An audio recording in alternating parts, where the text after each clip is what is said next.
Ladies and gentlemen, welcome to Metropolis Radio. Today we are taking a look at this article here. Free Guy shows Hollywood's franchise approach is wrong. While Free Guy is reportedly getting a sequel, the Ryan Reynolds film was able to uniquely stand on its own and wasn't building toward a franchise. While Ryan Reynolds' Free Guy is reportedly getting a sequel, the film proves the current Hollywood approach wrong by telling one singular story. You mean like what they used to fucking do back in the day? Just make one good movie, and if that took off, then maybe consider a sequel? You know, it's actually rather sad that this movie is being heralded as a pioneer now. Oh my God, this was the one movie not building toward a franchise. Yeah, like what we did 20 fucking years ago. Rather than building towards future sequels for a full-on franchise within the first film. Oh my God, so you mean the MCU approach to every fucking movie ever made hasn't fucking worked? Imagine my fucking shock.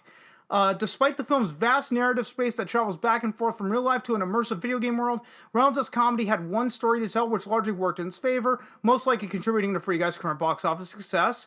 Rather than getting lost in the rush of revealing what's next, especially with a non-established property, the film greatly benefited from a strong narrative focus that stayed in the present.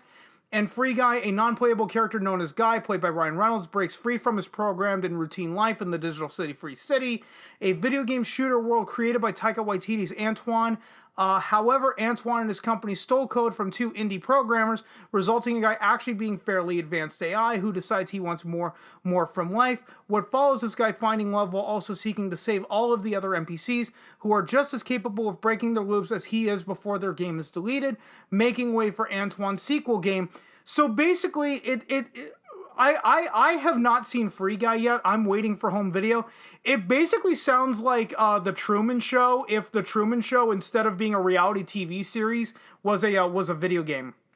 While Free Guy has a strong plot, good acting, and an abundance of great humor and action, its true strength lies in the fact that there wasn't a pull of focus away from what was happening in the current story.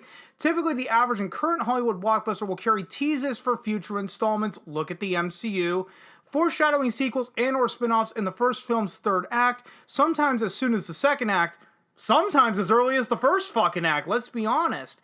However, Free Guy bucks the sequel trend, deviating from this routine, much like Guy himself, which is a surprising change of pace and should be seen as a positive overall. Yes, go back to what you were doing 20 years ago and be heralded as a fucking pioneer. While there's certainly nothing wrong with sequels and franchise building when done well, it's refreshing to see a sequel being warranted purely for the strength of what could have remained a standalone story with solid world building.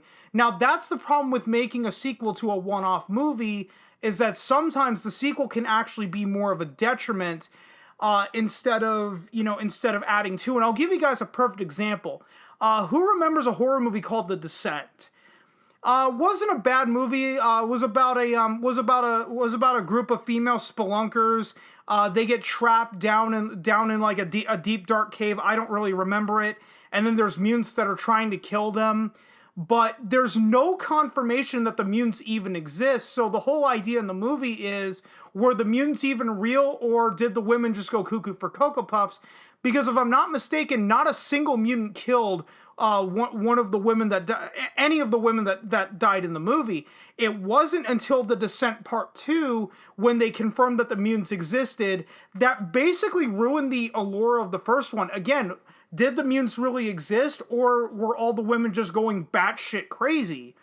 Well, the sequel came out and, like I said, ruined that, that not that element of surprise, but that mystery that just never needed to be solved. But, back to the article, because I've tangented for too long.